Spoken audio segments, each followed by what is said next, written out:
प्रिय छात्रों, कल हमने पृष्ठ रसायन चैप्टर स्टार्ट किया था, जिसको हमने बताया था कि 3 भागों में से पढ़ाएंगे। पहला भाग कल हमने अधिशोषण समाप्त कर दिया था। आज उसका सेकंड पार्ट लेते हैं, उत्प्रेरण।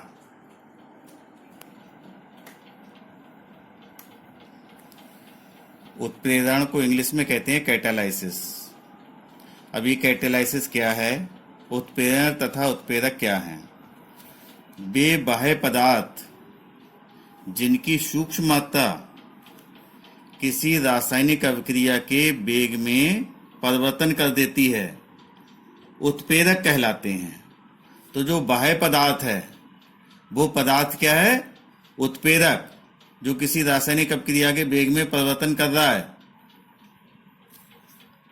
तथा ये घटना उत्प्रेरण कहलाती है। घटना का तात्पर्य ये पूरी अभिक्रिया उत्प्रेरण कहलाती है। उत्प्रेरक के द्रव्यमान तथा रासायनिक संगठन में कोई परिवर्तन नहीं होता है। उत्प्रेरक का जितना द्रव्यमान है, द्रव्यमान उतना ही रहेगा। रासायनिक संगठन का तात्पर्य है कि वो जो यौगिक है वही यौगिक रहेगा, उसके रासायनिक संगठन में कोई परिवर्तन नहीं होगा। उत्प्रेरण का वर्गीकरण।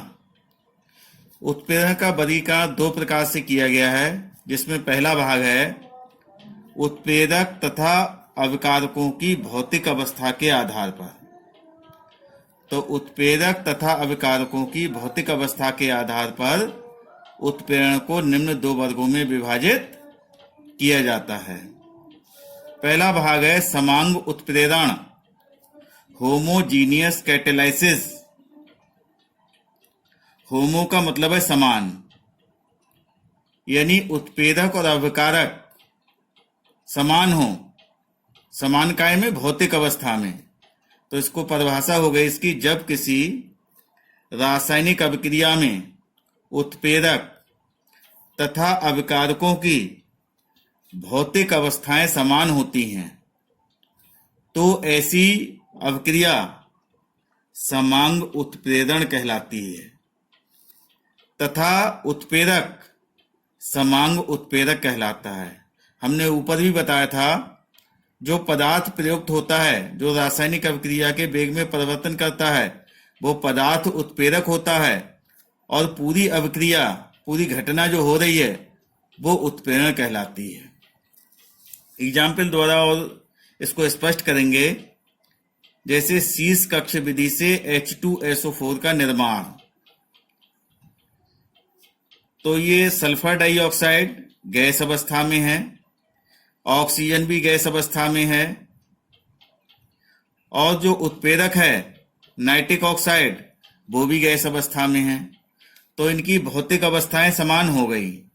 ये गैस अवस्था में G4 गैस, ये गैस अवस्था में। तो क्रिया में भाग लेने वाले जो पदार्थ होते हैं उनको क्या कहते हैं, अभिकारक, और ये उत्प्रेरक को ऊपर लिख देते हैं एरो के।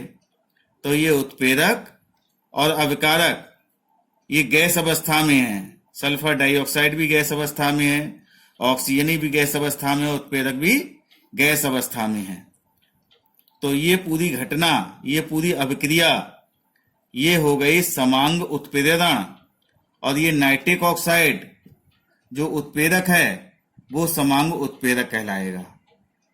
और एग्जाम्पल देखिए आप, एथिल एसीटेट का जल अपघटन।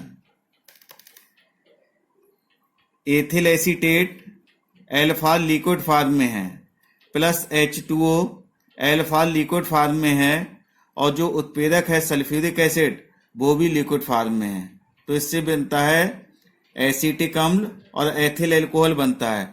तो देखिए, क्रिया में भाग लेने वाले जो पदार्थ हैं जिन्हें हम अभिकारक कहते हैं वो दोनों लिक्विड फॉर्म में हैं, द्रव अवस्था में हैं, और जो उत्प्रेरक है वो भी द्रव अवस्था में है। तो इनकी भौतिक अवस्थाएं समान हो गई। अभिकारकों और उत्प्रेरक की भौतिक अवस्थाएं समान हैं, इसलिए ये अभिक्रिया समांग उत्प्रेरण कहलाती है, और ये उत्प्रेरक जो है ये समांग उत्प्रेरक कहलाता है। दूसरा है विषमांग उत्प्रेरण, हेटरोजीनियस कैटालाइसिस। हेटरो का मतलब होता है अलग अलग हो, तो इसकी परिभाषा हो गई, जब किसी रासायनिक अभिक्रिया में उत्प्रेरक तथा अभिकारकों की भौतिक अवस्थाएं भिन्न भिन्न होती हैं तो ऐसी अभिक्रिया विषमांग उत्प्रेरण कहलाती है तथा उत्प्रेरक विषमांग उत्प्रेरक कहलाता है। जैसे एग्जाम्पल देखिए, संपर्क विधि द्वारा H2SO4 का निर्माण। तो इसके निर्माण में सल्फर डाइऑक्साइड पहले बनाते हैं। तो ये देखिए, सल्फर डाइऑक्साइड गैस फार्म में है, O2 भी गैस फार्म में है, और जो उत्प्रेरक है प्लेटिनम एस्फा सॉलिड फार्म में है, ठोस अवस्था में है। तो अभिकारकों की भौतिक अवस्थाएं अलग हैं और उत्प्रेरक की भौतिक अवस्था अलग है, इसलिए ये अभिक्रिया विषमांग उत्प्रेरण कहलाती है और ये जो उत्प्रेरक है वो विषमांग उत्प्रेरक कहलाता है। दूसरी और रिएक्शन देख सकते हैं, हैबर विधि द्वारा अमोनिया का निर्माण। ये हाई स्कूल में भी आपने रिएक्शन पढ़ी थी। तो इसमें नाइट्रोजन गैस फार्म में है, हाइड्रोजन गैस फार्म में है और इससे अमोनिया बन रही है। तो ये दोनों गैस फार्म में हैं, लेकिन जो उत्प्रेरक है वो ठोस अवस्था में है। तो ये पूरी अभिक्रिया हो गई विषमांग उत्प्रेरण और ये उत्प्रेरक हो गया विषमांग उत्प्रेरक। तो पहला पार्ट हो गया उसके वर्गीकरण का, उत्प्रेरण के। दूसरा, क्रिया विधि के आधार पर उत्प्रेरण के प्रकार। तो क्रिया विधि के आधार पर उत्प्रेरण निम्न 4 प्रकार के होते हैं। नंबर 1, धनात्मक उत्प्रेरण, पॉजिटिव कैटेलाइसिस। वे उत्प्रेरक जो किसी रासायनिक अभिक्रिया के वेग को बढ़ा देते हैं धनात्मक उत्प्रेरक कहलाते हैं। धनात्मक का मतलब ये जुड़ना बढ़ना, तथा इस घटना को धनात्मक उत्प्रेरण कहते हैं।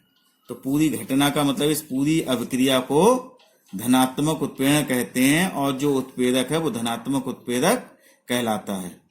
तो हैबर विधि द्वारा जो एग्जाम्पल है, नाइट्रोजन और हाइड्रोजन मिलकर अमोनिया बनाते हैं। तो इसमें Fe जो है ये धनात्मक उत्प्रेरक का कार्य करता है, ये अभिक्रिया की गति को बढ़ा देता है। यानी नाइट्रोजन और हाइड्रोजन से जो अमोनिया बन रही है वो Fe उत्प्रेरक डालने पर अधिक मात्रा में अमोनिया बनने लगती है। दूसरा प्रकार है ऋणात्मक उत्प्रेरण, नेगेटिव कैटेलाइसिस। वह उत्प्रेरक जो किसी रासायनिक अभिक्रिया के वेग को घटा देता है यानी कम कर देता है, ऋणात्मक उत्प्रेरक कहलाता है तथा इस घटना को ऋणात्मक उत्प्रेरण कहते हैं। जैसे एग्जाम्पल देखिए, क्लोरोफॉर्म का जब ऑक्सीकरण होता है CHCl3, क्लोरोफॉर्म का फार्मूला है। क्लोरोफॉर्म का जब ऑक्सीकरण होता है तो इससे फास्जीन नामक गैस बनती है और HCl बनता है। तो क्लोरोफॉर्म के ऑक्सीकरण को रोकने के लिए या कम करने के लिए इसमें 1% एथिल अल्कोहल डाल देते हैं। तो ये एथिल अल्कोहल क्लोरोफॉर्म के ऑक्सीकरण को कम कर देता है। तो ये एथिल अल्कोहल ऋणात्मक उत्प्रेरक का कार्य करता है और पूरी ये क्रिया, पूरी ये घटना ऋणात्मक उत्प्रेरण कहलाती है। तीसरा प्रकार है स्व उत्प्रेरण, ऑटो कैटेलाइसिस। जब किसी रासायनिक अभिक्रिया में बने उत्पादों में से कोई एक उत्पाद उत्प्रेरक का कार्य करता है तो इसे स्व उत्प्रेरक कहते हैं तथा ये अभिक्रिया स्व उत्प्रेरण कहलाती है।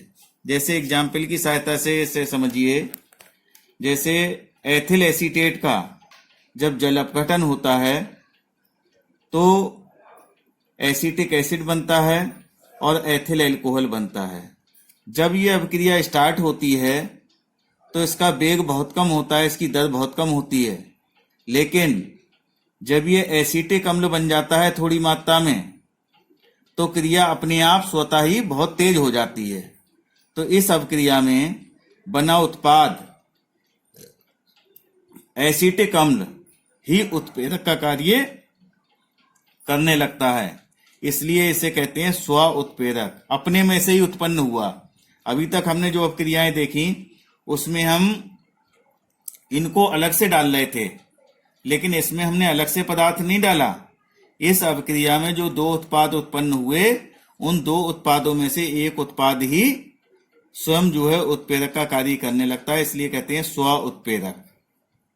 चौथा प्रकार है प्रेरित उत्प्रेरण, इंड्यूस्ड कैटेलाइसिस। जब कोई रासायनिक अवक्रिया किसी दूसरी रासायनिक अवक्रिया के वेग को बढ़ाती है या क्रिया करने के लिए उत्प्रेरित करती है, तो इसे प्रेरित उत्प्रेरण कहते हैं।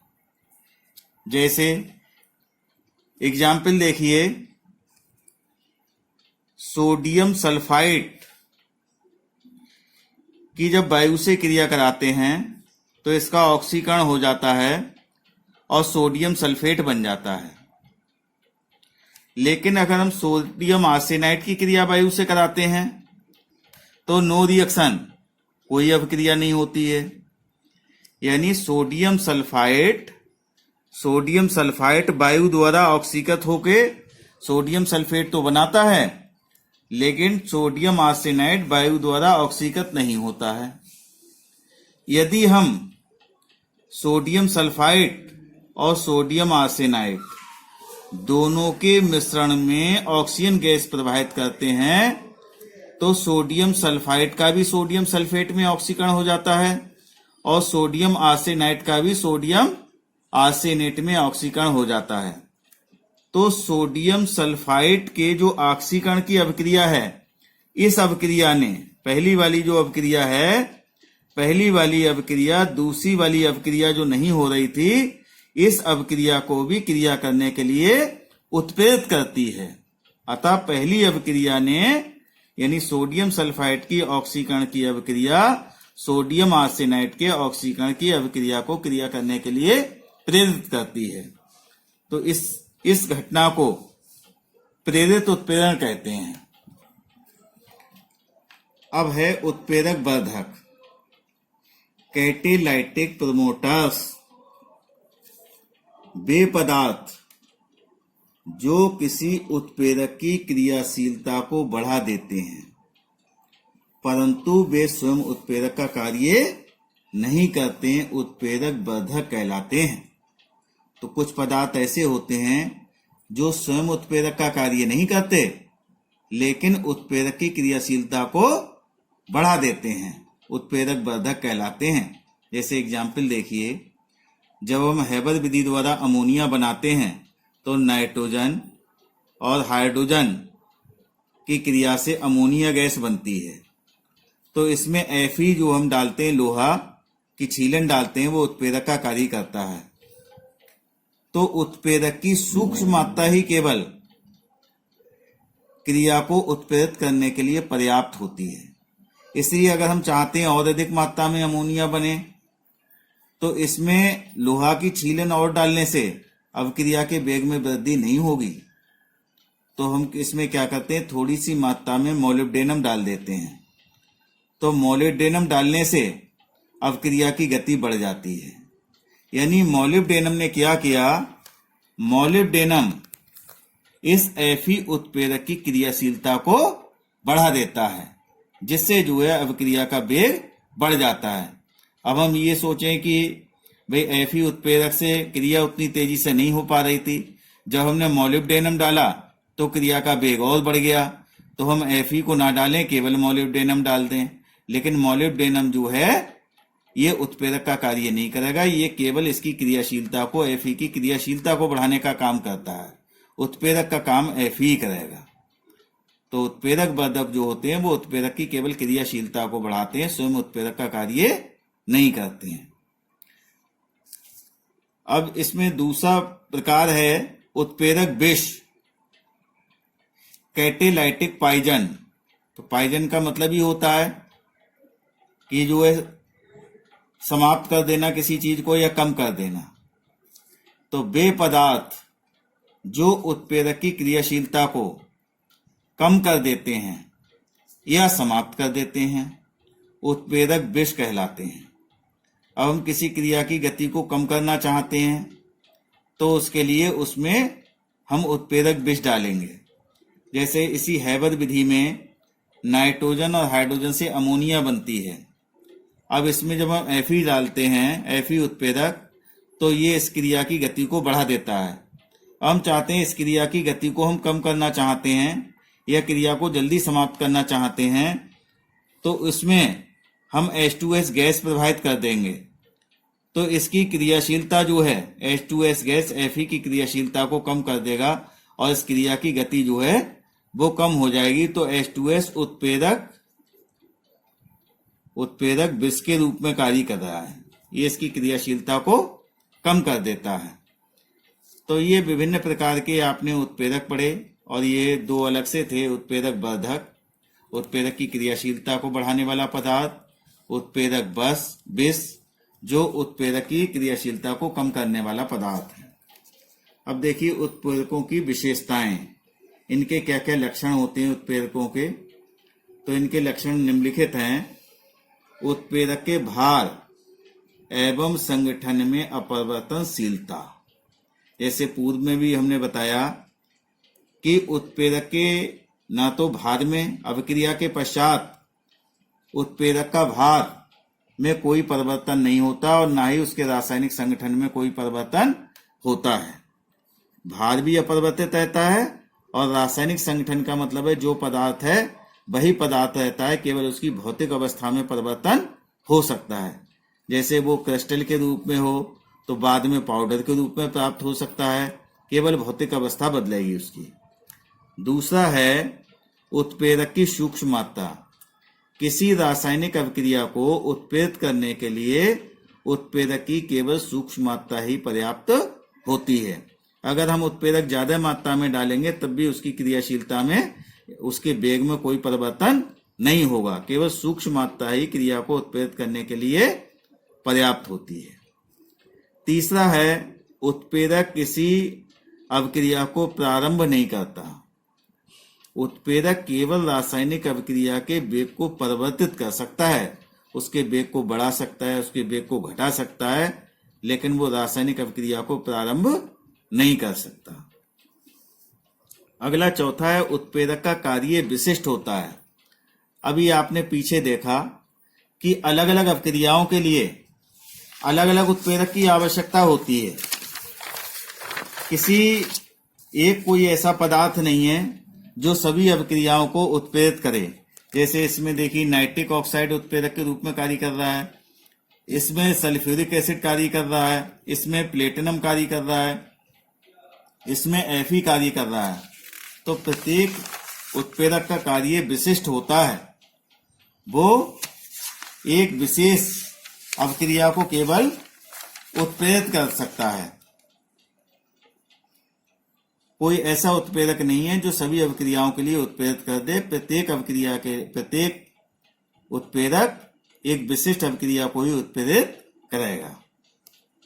अगला उत्प्रेरक पर ताप का प्रभाव। प्रत्येक उत्प्रेरक की क्रियाशीलता एक निश्चित ताप पर अधिकतम होती है और इस ताप को कहते हैं अनुकूलतम ताप। अनुकूलतम ताप कहलाता है।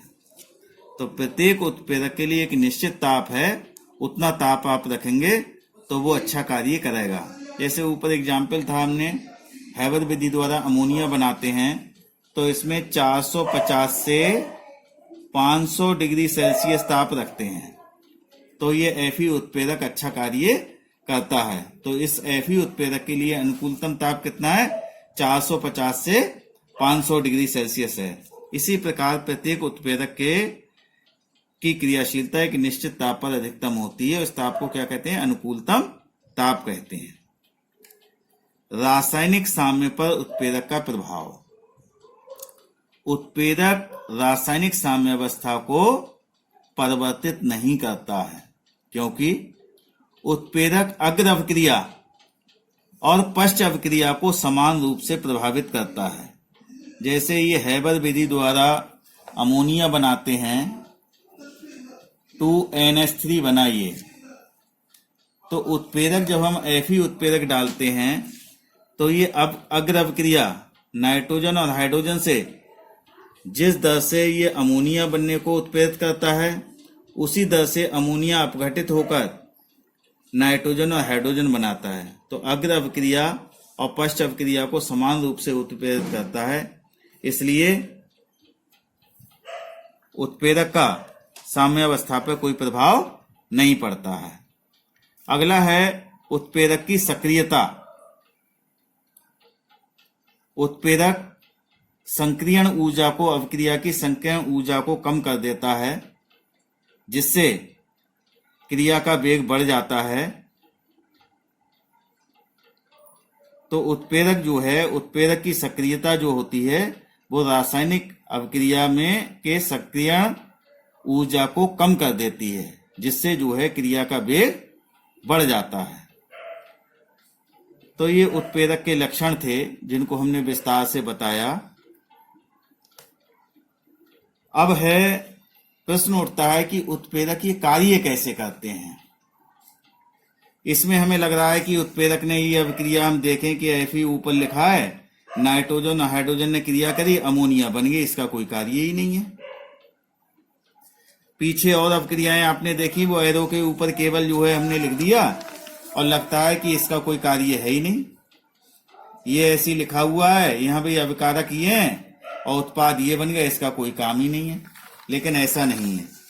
उत्प्रेरक जो है किस प्रकार से किसी रासायनिक अभिक्रिया के वेग को परिवर्तित करता है, उसके लिए हम कुछ सिद्धांत प्रतिपादित किए गए हैं। उन सिद्धांतों की सहायता से उत्प्रेरक की क्रियाविधि की व्याख्या कर सकते हैं। पहला सिद्धांत है माध्यमिक यौगिक सिद्धांत। इस सिद्धांत के अनुसार उत्प्रेरक अभिक्रिया में भाग लेने वाले किसी एक अभिकारक से क्रिया करके पहले अस्थायी माध्यमिक यौगिक बनाता है, जो दूसरे अभिकारक अणु के साथ तीव्र गति से अभिक्रिया करके उत्पाद बनाता है तथा उत्प्रेरक अभिक्रिया से मुक्त हो जाता है। इसको एग्जाम्पल द्वारा समझिए। ए अभिकारक है और X उत्प्रेरक है। तो पहले जो है आपने इसमें पढ़ा कि कोई एक अभिकारक उत्प्रेरक से क्रिया करता है, तो ये एक अभिकारक A उत्प्रेरक X से क्रिया करके AX माध्यमिक यौगिक बनाता है। अब यह माध्यमिक यौगिक दूसरे अभिकारक से क्रिया करता है। दूसरा अभिकारक है B। दूसरा अभिकारक है B से क्रिया करता है। ये तीव्र गति से क्रिया होती है, ये मंद गति से क्रिया होती है। अब इसमें जो है A B से क्रिया करके उत्पाद बना लेता है और X उत्प्रेरक अलग हो जाता है। तो इसमें माध्यमिक यौगिक पहले बनता है, इसलिए इसको कहते हैं माध्यमिक यौगिक।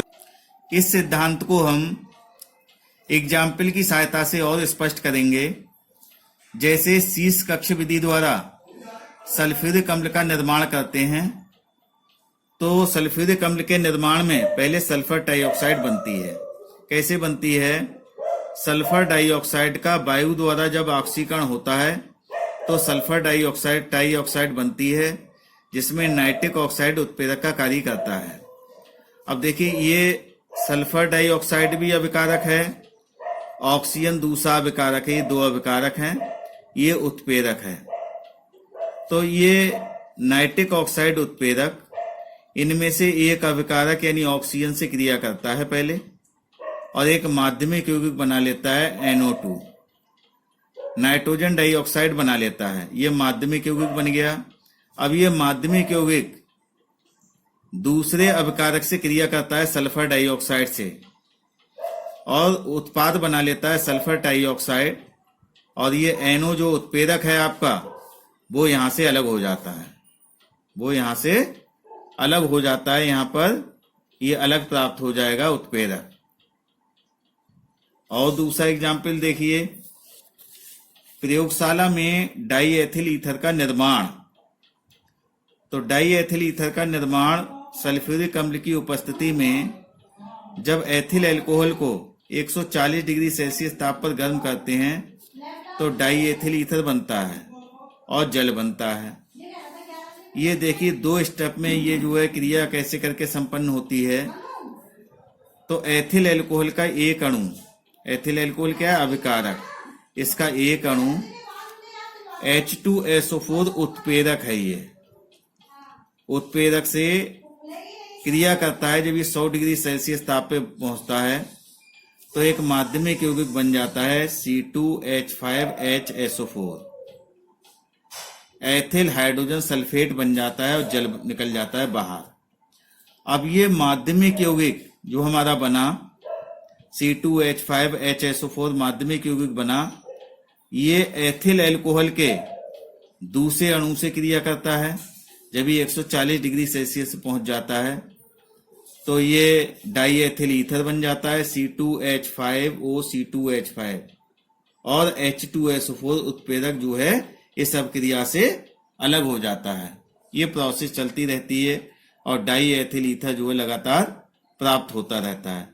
तो इस प्रकार से छात्रों उत्प्रेरक जो एरो के ऊपर हम शो करते हैं, दर्शाते हैं उसके लिए, तो रिएक्शन में ये लगता है कि इसका कोई रोल वास्तव में नहीं है, ऐसे ही लिख दिया है, क्योंकि इधर जो अभिकारक पदार्थ हैं वो क्रिया करते हैं और इधर उत्पाद जो बनते हैं वो उन्हीं में से होते हैं। इधर जो है आपका जो है उत्प्रेरक का कोई काम नहीं है, लेकिन वास्तव में आपने देखा कि उत्प्रेरक जो है इस अभिक्रिया को कैसे करके उत्प्रेरित कर रहा है और उसकी सहभागिता कैसे करके है। तो ये सिद्धांत जो पढ़ा आपने, ये सिद्धांत उत्प्रेरक वर्धक, उत्प्रेरक विष और विषमांग अभिक्रियाओं में उत्प्रेरक की क्रिया विधि की व्याख्या नहीं करता है। ये सिद्धांत केवल समांग उत्प्रेरण की व्याख्या करता है। ये आज हमने छात्रों आपके लिए उत्प्रेरण की क्रिया विधि का एक सिद्धांत बताया है। कल इसका दूसरा सिद्धांत और बताएंगे और इस चैप्टर को और आगे ले जाएंगे।